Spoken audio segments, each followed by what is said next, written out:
All right, I'm gonna make an attempt to use this camera and film here and kind of do a panoramic. We're at the Magnolia Cemetery in Charleston, and we're gonna not film in the sun like we did last time. And this is one of my favorite places ever. This is down amongst, such a beautiful place. We're gonna go over here and film in the shade. Hope, come over here with me. So we've got everything set up over here.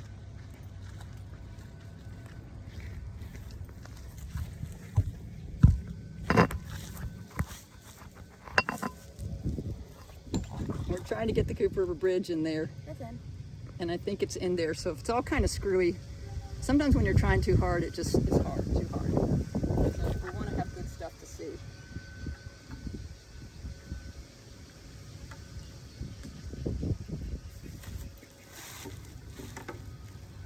One, two, three. And again, and again, and again, and again, and again.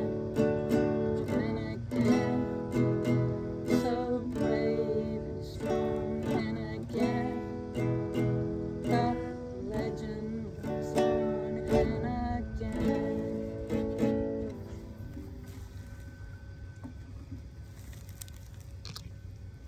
All right, you got some stuff here. I might not be in the video 100% good because I really want you guys to see the Cooper River bridges.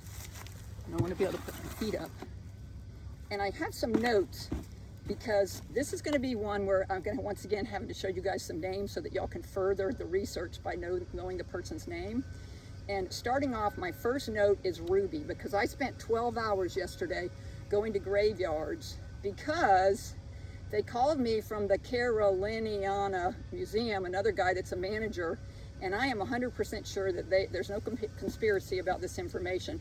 They just don't know this information. We talked for about 30 minutes. He was really nice, and he just wants me, there was a name for it if you don't want to write a book or something like that, that there's a name for like a transcript that he wants to know everything that I know and put it into some kind of form like that. And I said, I can't, I'm a visual artist, I just cannot do that. There's no way that somebody could watch these videos and take the information from the videos and put it into whatever form. I'm hoping it becomes a book, whatever form, for them to get the information.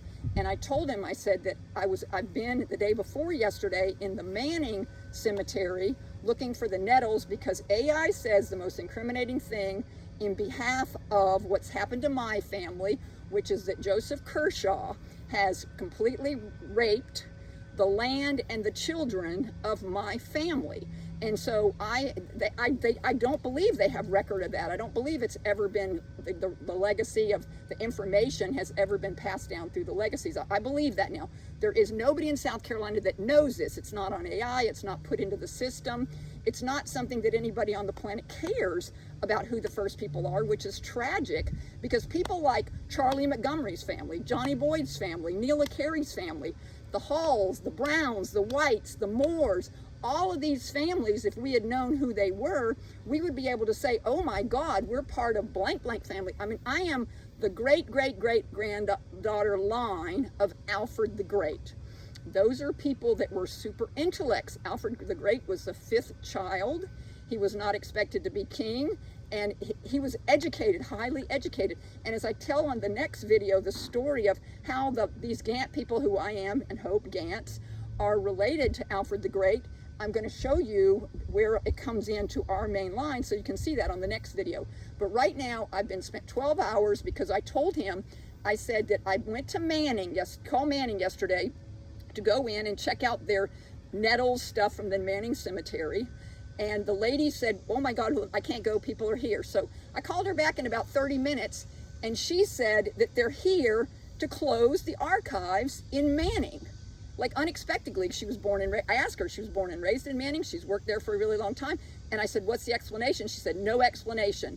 And she said, tomorrow is the last day that the Manning archives will be opened ever.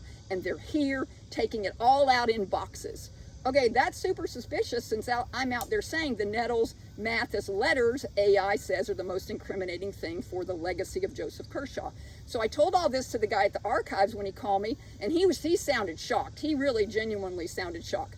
So y'all need to realize that if history doesn't match up with what the people in power today or in present time, then they can go in and they can take the stuff out of the archives. And I told him, I said, I'm going to go to every single graveyard tomorrow from Aiken County to Chesterfield, and I'm going to photograph and see who's in the graveyards before they put wrought iron gates in front of the graveyards and lock them.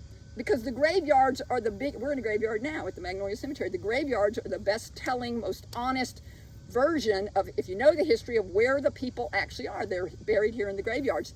So in the course of doing that, I'm going to do a really long video about the time I spent around the graveyards just outside of Aiken.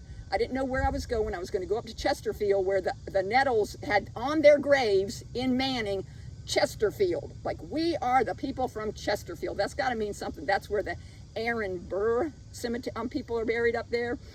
And so I left and went up there yesterday, spent 12 hours going in graveyards. And one thing that's really, really important, I'm going to do a lot of video on it, is when the exit they told me to get off of was the one for the South Carolina State Equestrian Center. And I was like, of course, that's going to be the one, that side of Aiken. So I get off and I go, and I miss my turn to go to Chesterfield. And right there were two white stone mad angry lions.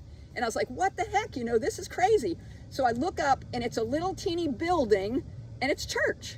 And so I was like, oh my God, that's kind of like meeting houses. That's like Quaker meeting houses.